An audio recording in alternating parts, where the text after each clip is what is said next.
मेरी जान, वो अपनी पढ़ाई के बारे में जो बातें करनी थी वो कर लो इनसे।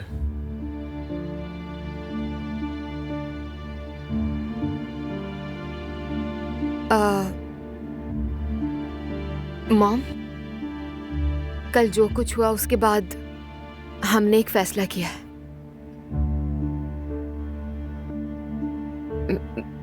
मैंने सोचा है कि मैं एजुकेशन से ब्रेक ले लूं।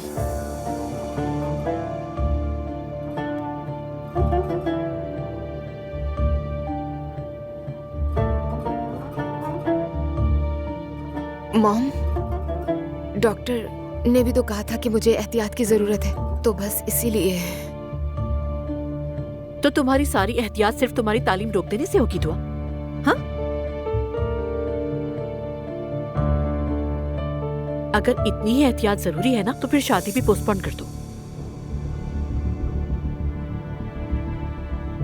देखिए, ये नौजवान है और अगर कोई फैसला करते हैं तो हमें उसका एहतराम करना चाहिए। नौजवान इन दिनों बहुत फैसले कर रहे हैं। मैंने तो शुरू से ही कहा था कि एजुकेशन बहुत इंपॉर्टेंट है और इसने वादा किया था, इसलिए मैंने याद दिलाया।